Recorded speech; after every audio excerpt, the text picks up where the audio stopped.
Buonasera, signore, buonasera. Com'è bello stare a Napoli e sognare. Quante volte ho sussurrato amore ti amo. Buonasera, signore, kiss me goodnight. Buonasera, signore, kiss me goodnight. Buona Sera, Charles. Buona Sera, Lena. Buona Sera. It's great to see you today. It's great. You know, the weather is a beautiful day here. We had a little bit of rain yesterday, but today is sunny skies, and it's springtime in Louisiana. So it's a beautiful day. Yeah, we kind of wavering. We're in that part right now where it's cold, it's warm, it's cold. Exactly. But right now, it's beautiful. The sun's out. Yesterday was cold and rainy, but today it's a beautiful day. It's a Buona Sera day. Absolutely. Buona Sera, everyone out there, are all our good bodies. Yes. Thank you so much for watching. And, you know, Charles, we were talking on the phone and we had a great conversation. You mentioned something that I thought is great for us to mention right now, is that what we're doing here is we're focusing on what Italians and Italian Americans contributed and are contributing to Louisiana and to America, focusing on the contributions. Absolutely. You know, there's so much that we've brought, and I'm having a blast reading books and getting into the nitty gritty of some of these amazing stories of a whether it be air flight or food or just science or policy. It's just great.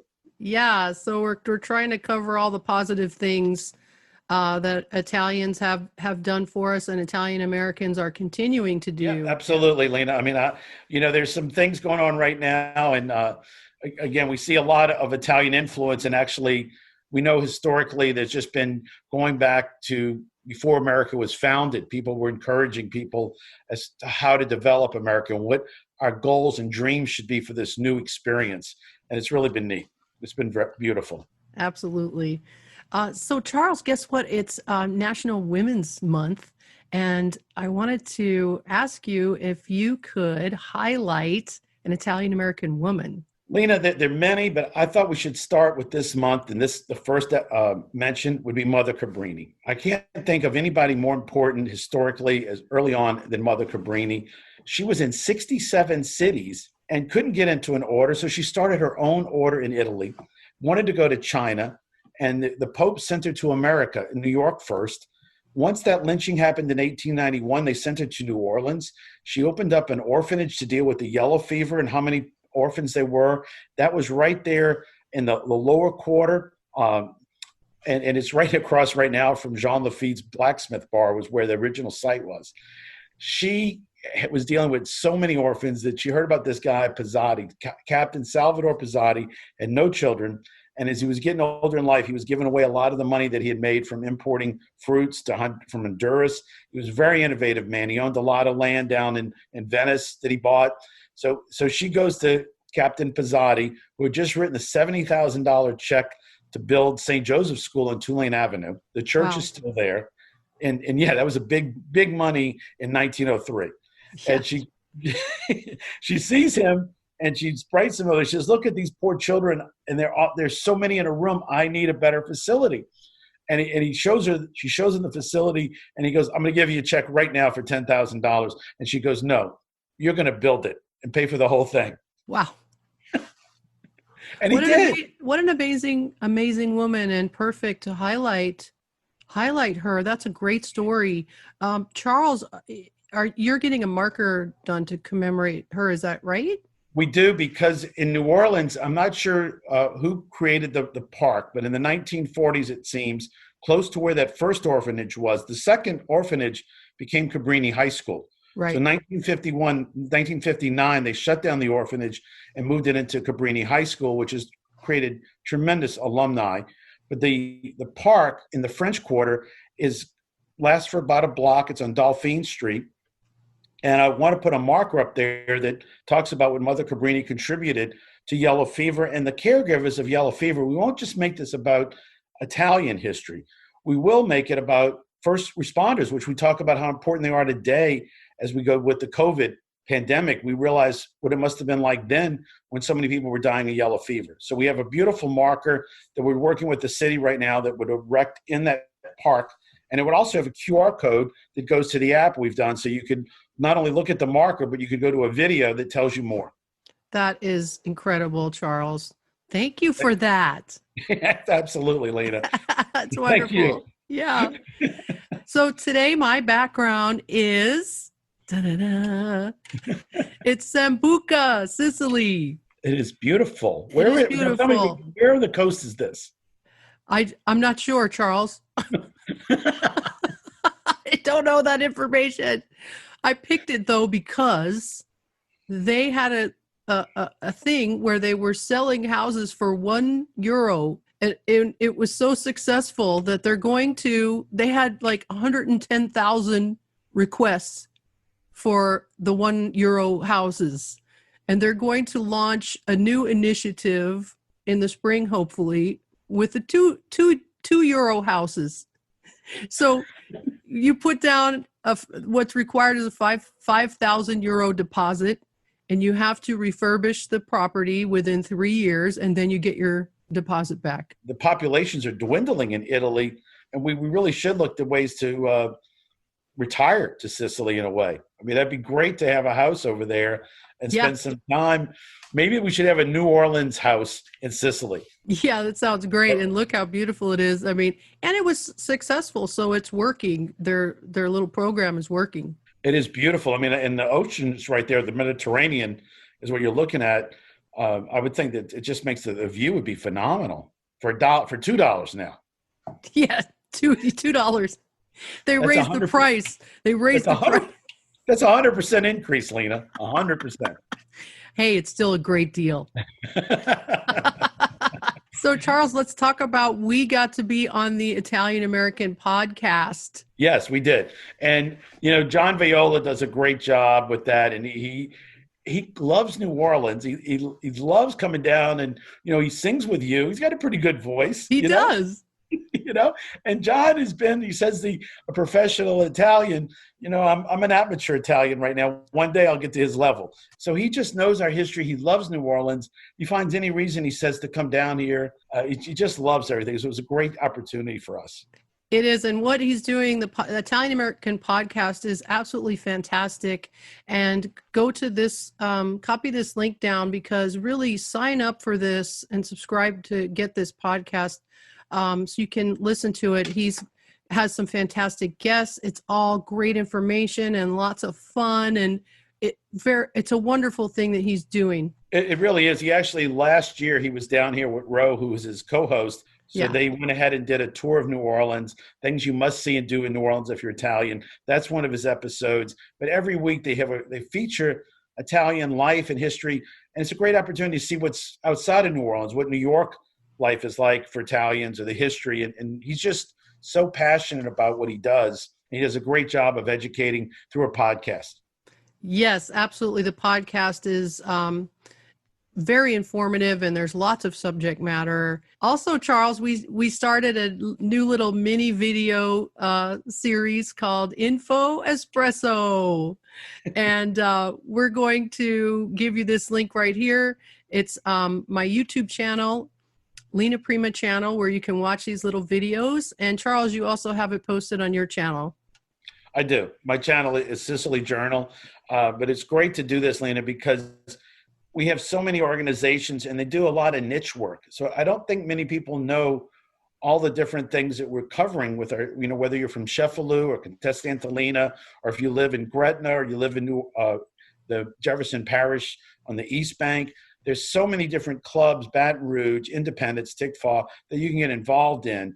And this is a great way through our show to highlight those different organizations for what's coming up, for activities and membership. Yeah, so we hope you check out these videos. We've got lots more information to come. We started with the Italian organizations in Louisiana, but stay tuned for more.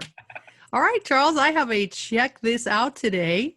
First of all, this is a great website that was recommended by the National Italian American Foundation. I get their newsletter, and they recommended Sogno Toscano. I think I'm saying that right.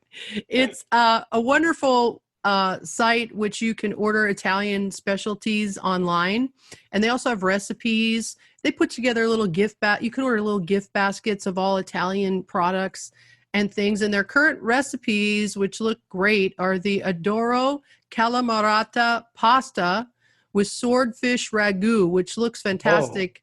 And I've never seen the Calamarata pasta before. Have you had that? No, I haven't. It looks fantastic. I was like, oh, that looks tasty. And they also have farinata, which is vegan pie. And I want to read you this little story they sent about the farinata. It was invented by accident during a storm in 1200.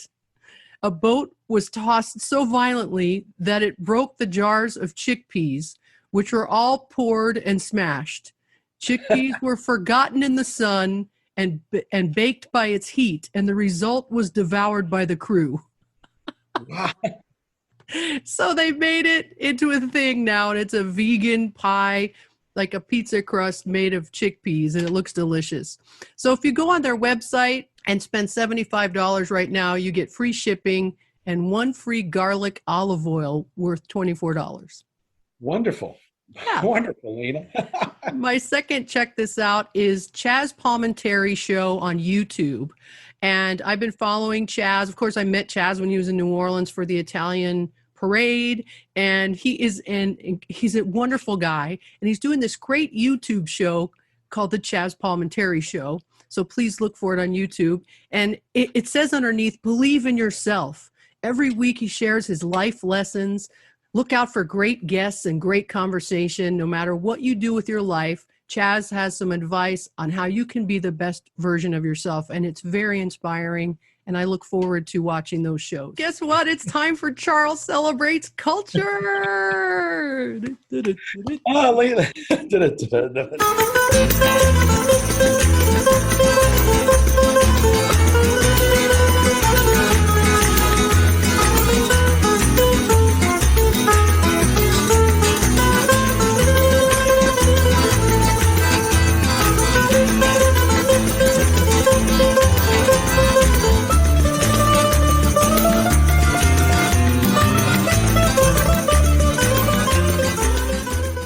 So Lena, as you can see behind me, is a great piazza, and this is, or plaza is also, and this is in Italy. I'm wearing a red shirt today. The big thing is a gentleman named Garibaldi, who actually John Viola turned me on to. Garibaldi was a freedom fighter, and his red shirts landed in Marsala, Sicily in 1860 and began the unification of Italy. Up until that point, Italy was 5 different kingdoms. And what motivated him was he was born in Nice when it was part of Italy. And then they gave it to France in return for help with keeping Venice from Austria. So he decided it's time that Italy has to unify itself, or it's always going to be giving away a city here and a city there as it's being under attack. So he leaves Genoa and he sails into Marsala, and he lands with 1,000 men in red shirts. They cross over Sicily, and many of the Sicilians were happy to join and unify Italy. So it was an interesting, some fighting, not a lot of fighting, the way it worked out. He gets through Sicily, and at that time, it was the kingdom of the 2 Sicilies, Sicily Island and the lower half of the boot up to Naples. He runs up to Naples, and then at that point, he feels like he's done his work. So he actually tells King Emmanuel, hey, I'm done. I'm not a dictator. I'm a soldier. You're the king. Run the country. I'm going to go over to Sardinia, and that's where he retired, so to speak. So, wow. Oddly enough, that year, 1861, 2 things happened that we know about. He had 12,000 prisoners when he was done, mostly Sicilian. And this gentleman named Major Wheat, who was with him, who was an American who had fought in the Mexican-American War, was a professional soldier. He wants to go back and fight in the Civil War in America, and he's from New Orleans. So he says to Garibaldi, give me 6 ships of these prisoners. You won't have to feed them. They won't revolt. They won't be guerrillas. You need to get rid of them. Let me bring them to New Orleans, and they'll fight, and I'll be a general because I'll have 2,000 men under me. So these guys go back to New Orleans, and that's the beginning of the LSU Tigers. They were called the Tigers. Okay. So you see, wheat was known for forming the tigers. And one of the, there was crazy things. One time they ran out of bullets. They started throwing rocks at the Union Army to hold a bridge, and the Union Army retreated. These guys must have been hell of a baseball players, because they were hitting rocks. Wow, that's really interesting. Yeah. We last week, my background was an island off of Sardinia, and there is actually Garibaldi's home is actually a museum now there where you can tour it before you head off to the surrounding islands. And I thought that was interesting. And also, there is a statue of Garibaldi at the Italian Cultural Center, right? Yes, there is.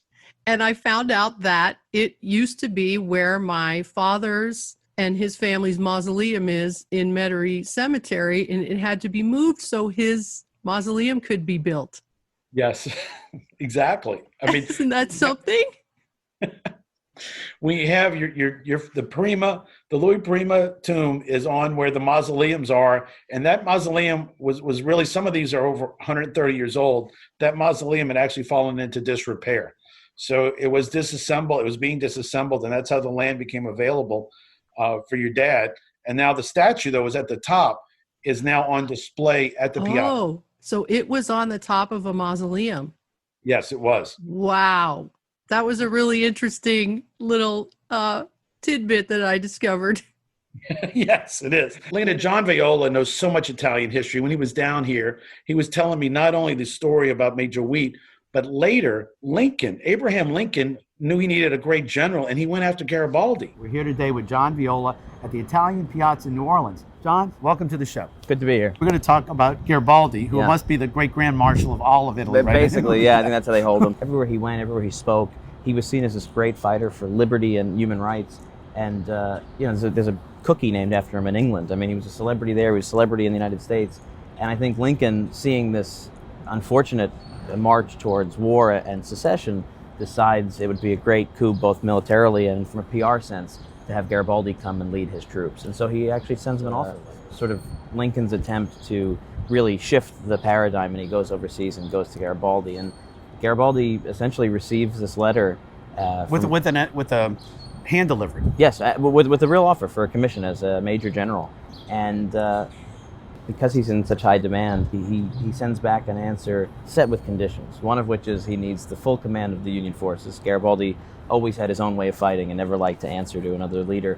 And if he's going to do that, he's going to be the leader of the full force, and it's going to be a war declared for the abolishment of slavery, which it hasn't been at that point. Garibaldi makes that compact, that condition, part of what would bring him over here, and of course Lincoln can't meet it at that point. And so he ends up staying in Italy, but he does actually help to use his popular image to muster a troop in New York called the Garibaldi Guard. Yes. Yeah. So about a year goes by, and then Lincoln issues the Emancipation Proclamation, and that does change the scope of the war. Sure does. So we don't know if Garibaldi planted that seed, but it is about a year in advance that he's talking about it, before Lincoln figures out how to make slavery and the end of slavery part of the war. It's always fascinating for me to think, because our community here, in the 20 millions of us that are here now, really draw our ancestry to the years after the Civil War, when Italy sees this great migration out of the South primarily. So I often feel like we don't necessarily have a sense of historical attachment to the Revolution and the founding and the Civil War, but in fact, if you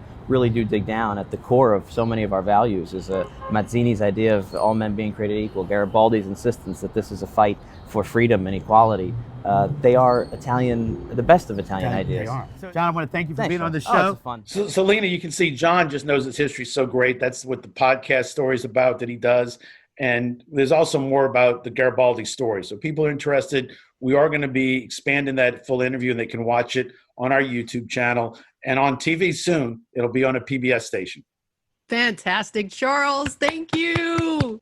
Celebrating Culture is brought to you by Awe News. Awe News also produces New Orleans Insider Tours, which are 10 self-guided tours of New Orleans and Louisiana. To download the apps, all you have to do is point your phone at the flow code in the camera mode, and you're ready to really experience Louisiana. All right, so now it's time for our La Musica featured artist today. And he is a good friend of mine, a longtime friend. His name is David Perrico. Dave's family heritage comes from Recale Caserta, which is outside of Naples. And he's a trumpet player, a conductor, a composer, and arranger. He's a native of Youngstown, Ohio, with a Bachelor of Music from Youngstown State University. He moved to Las Vegas to teach at UNLV while working on his master's degree in jazz studies and composition. He's toured with Tommy Dorsey Orchestra and other bands for many years, including my show. We worked together many, many times and traveled together. And he's worked as a musical director for various Las Vegas production shows, including Cirque du Soleil. He was also band leader for headliners Gladys Knight, Ben Vereen, Natalie Cole, Frankie Valli, Paul Schaefer, and many others. Most recently, he's the creator and director of the hugely popular Pop Strings Orchestra, as well as 10 other musical acts. He is just amazing. So I put together a little montage of Dave Perrico, and I hope you enjoy it. Let's see it.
Go, David. That was fabulous. That was fabulous. Absolutely fabulous. I'm so proud of all his accomplishments. He's so talented. Lena, I gotta love the fact the montage you put together. When I saw him with Paul Schaefer, he just seemed like he's got so many people that he's played with. Also, I saw a thing on the back that said cabaret jazz. I mean, I'm inspired to find out more of what cabaret jazz is, but that's a great fusion of cabaret music and jazz. That's actually the wonderful room, Myron Martin's Cabaret Jazz Room at the Smith Center in Las Vegas, which is where I was performing, and I put the live album, Lena Prima Big Band Live, was recorded there. It's a wonderful venue. Great, beautiful, beautiful. Yeah. So you can follow Dave on Instagram at David Perrico, on Facebook, David Perrico Music, and his website is davidperricomusic.com. And thank you, Dave. Yes, Dave, go. You're in Vegas. Go look up Dave. Caesar's Barge. He's at the Caesar's Palace Barge. Yeah, he's been there for a long time. Of course, now not happening because of the pandemic, but that's the absolute place to be. And he has been the weekend act there with his Pop Strings Orchestra. Beautiful set of strings. Yeah, yes. So, Charles, I really enjoyed the show today. Thank you so much. Lena, it's always a pleasure, and I just love your energy, and it's great. A showcase in Italian and Sicilian heritage. Likewise, Charles. And so thank you all out there for watching. Please sign up if you'd like to get episodes direct to your inbox every week. I will be glad to email them to you. So go to lenaprima.com and click on the Buona Sera, Louisiana tab, and follow us on Facebook, Buona Sera, Louisiana, and subscribe to our YouTube channels, Lena Prima and Awe News and Sicily Journal. And we have an all-new show for you next week. Great. Ciao. Ciao, ciao, ciao. Ciao, ciao, ciao. Buona sera, signore, kiss me goodnight.